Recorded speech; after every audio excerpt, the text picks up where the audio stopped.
નમસ્કાર દર્શક મિત્રો, હું શીતલ મહેતા ન્યૂઝ ઓફ કચ્છમાં આપનું સ્વાગત છે। આજે તારીખ 28 ડિસેમ્બર 2023। જોઈએ આજના સમાચાર। Power by K C jewellers, latest fashion ડિઝાઇનના ઓર્નામેન્ટ્સનો વિશ્વાસપાત્ર showroom, hospital road, Bhuj. News of Kutch power by Opal electronics, LG best shop, Vijaynagar road, Bhuj, Rambag road, Adipur. કચ્છના નાના રણમાં અગરિયાઓને પ્રવેશ ન અપાતા અગરિયાઓ આર્થિક રીતે ભાંગી ગયા। 10-10 એકર જમીનમાં મીઠું પકવતા અગરિયાઓને પ્રવેશની મનાઈ વન વિભાગ દ્વારા ફરમાવાતા રોજીરોટી છીનવાઈ। મોટા ઉદ્યોગવાળા પ્રવેશ કરે છે। રાપરના આડેસર, વરણુ, સુખપર, ટઘા, પંડ્યાગઢ, જીલાનીનગર, મેઘાસરા વાંઢ, કાયાવાંઢ, વીડીવાંઢ, બાંભણસર, વિજાપર, નાદા, લખાગઢ, ભૂરાવાંઢ, માંડવિયા વાંઢ, વરણુ રણ વિસ્તારમાં સ્થાનિક અગરિયાને વન વિભાગ અભયારણ્ય પ્રવેશ ના અપાતા નાના 10 એકર અગરિયાને પ્રવેશ ન આપતા રજૂઆત સાથે રોષ વ્યક્ત કર્યો હતો। છેલ્લા 50 વર્ષથી રોજીરોટી 15,000 લોકોને રોજગારી મળી રહે છે। પ્રવેશ ન મળતા રોજીરોટી છીનવાઈ છે। વરણુ રણમાં આવેલા અભયારણ્ય ચેકપોસ્ટ પર અગરિયાને રોકી સ્થાનિક લોકો દ્વારા મોટા ઉદ્યોગપતિને છૂટ હોય નાના અગરિયાઓને અટકાવવામાં આવ્યા હતા। સ્થાનિક અગરિયા દ્વારા આક્ષેપો કરવામાં આવ્યા હતા। સ્થાનિક વન વિભાગ અભયારણ્ય વિભાગે મીડિયા સમક્ષ લાજ કાઢી હોય તેમ જવાબ આપ્યો નહોતો। રિપોર્ટ ગની કુંભાર, ભચાઉ। અમારું રણ અમારી પાસેથી ના છીનવો। આ અમારા બાળકોનું રોજગાર છે। આના ઉપર અમે અમારું રોજગાર ચલાવીએ છીએ।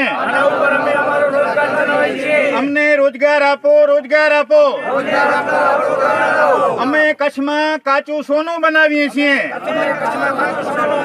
અમે કચ્છમાં કાચું સોનું બનાવીએ છીએ।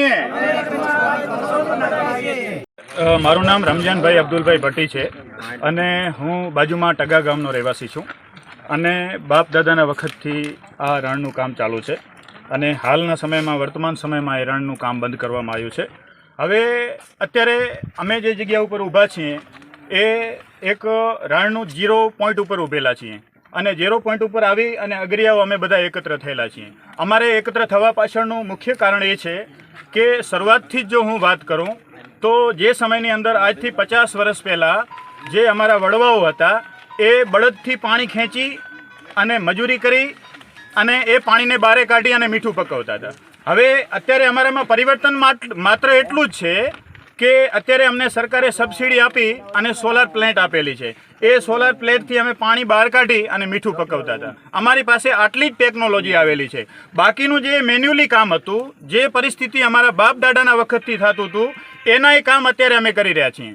સાહેબને હું નમ્ર વિનંતી એ કરું છું કે અમે 46 થી 50ની ડિગ્રી ઉપર ઉનાળાના સમયમાં અમે કામ કરીએ છીએ અને એ ટાઈમની અંદર તમે મજૂરી ન કરો, ખાલી આવીને ઊભા રહેજો, પરિસ્થિતિ કેવી ઊભી થાય છે અને એ કેવી પરિસ્થિતિમાંથી અમે મીઠું પકવીએ છીએ અને એ પરિસ્થિતિને આજે રોક લગાવ્યો છે। આજે દરેક જગ્યાએ મીઠાનું કામ ચાલુ કરવામાં આવ્યું છે તો અમે તો એવો કયો ગુનો કર્યો છે કે જેથી કરીને આજે અમારું કામ બંધ કરી દેવામાં આવ્યું છે? આજે જોવો છો રહ્યા અમારા વિસ્તારના 5,000 લોકો બેરોજગાર ફરી રહ્યા છે, જેમની પાસે રોજગારનો કોઈ સ્ત્રોત નથી। જે અમારી આજીવિકા હતી એ આજીવિકાને આજે છીનવી લેવામાં આવી છે। તો અમે શું એવો અમારો વાંક છે કે અત્યારે અમારે રોડ ઉપર આવીને બેસી રહેવું પડે છે? અનેક વખત અમે રજૂઆત કરવા છતાં અમારું કોઈ નિરાકરણ કરવામાં આવ્યું નથી। આજે અમે ફોરેસ્ટ ડિપાર્ટમેન્ટ પાસે એ રજૂઆત માટે આવ્યા છીએ અને એ જીરું ગ્રાઉન્ડ ઉપર આવીને ઊભા થઈ ગયા છીએ કે કાં તો અમારું રોજગાર અમને પરત આપો, નહીં તો અમે આ જગ્યા છોડશું નહીં। અમારે કાંઈ પણ કરવું માટે આના માટે થઈને અમારે ભૂખ હડતાળ કરવી પડશે। પણ અમારે જો કદાચ ગાંધી ચિંધ્યા માર્ગે ગુજરાતના કોઈ લેવલ સુધી પહોંચવું હશે, સેન્ટ્રલના કોઈ પણ લેવલ સુધી પહોંચવું હશે તો પહોંચવાની અમે બધાએ તૈયારી કરીને બેઠા છીએ। અત્યારે અમારું આખું સમગ્ર વિસ્તારનું અગરિયા મંચ અહીંયા કણે એકત્ર થઈ અને અમે અહીંયા કણે ઊભા છીએ અને અમારું રોજગાર જ્યાં સુધી પાછું અમને નહીં મળે ત્યાં સુધી આ જગ્યા છોડવાના નથી। જય હિન્દ, જય ભારત। ગામ મારું સુખપર। પરંપરાથી બાપ દાદાના વખતથી અમે 10 એકરના આગરિયા અને 10 એકરના આગરિયા અમે પરંપરાથી આ મીઠું જ પકાવી છીએ। બાકી તો અમારા કને બીજું કાંઈ છે જ નહીં। આજે અમારા દાદા મીઠું પકાવ્યું, અમારા બાપે પકાવ્યું આજે હું પકાવું છું, આજ મારો છોકરો પણ મીઠું જ પકાવે છે. જો આજે ફોરેસ્ટ ખાતું અભયારણ્ય અમે રણમાં જવા દેતું નથી, શું કાંઈ નથી જવા દેતું એ અમને નથી ખબર, અમે અભણ માણસ છીએ. બાકી અમારી રોજીરોટી મીઠામાં જ છે.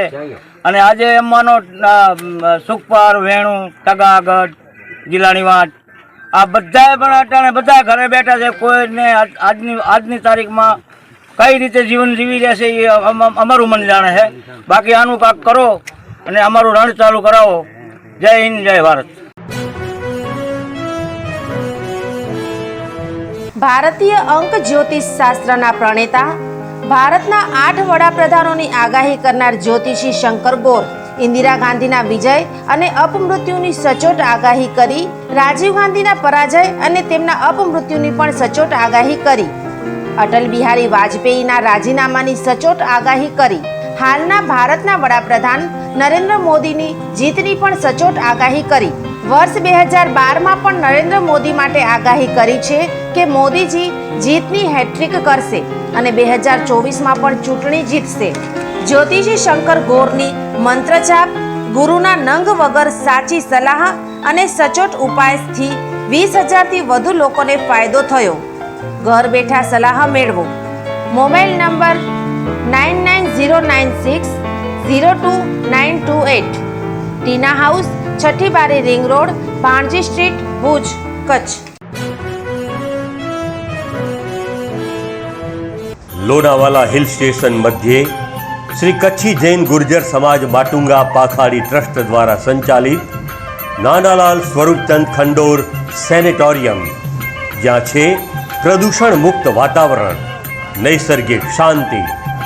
સેનેટોરિયમમાં 4, 10, 15 વ્યક્તિઓની નિવાસ વ્યવસ્થા, અદ્યતન રૂમો, એસી, વાઈફાઈ, ટીવીની સુવિધા, શુદ્ધ અને સાત્વિક ભોજન, બાગ બગીચા, બાળકો માટે રમવાના સાધનો, લાઇબ્રેરીથી સજ્જ. આપની એક વખતની મુલાકાતને અવિસ્મરણીય બનાવો. ઓનલાઈન બુકિંગ માટે લોનાવાલા 807070155571. મુંબઈથી બુકિંગ કરાવવા 8104362390. લોનાવાલામાં 28/113 ન્યૂ તુંગારલી લખાની પાર્ક પાછળ ઇન્દિરાનગરમાં આવેલ સંકુલની મુલાકાત લ્યો અને આરામદાયક પળોને માણો.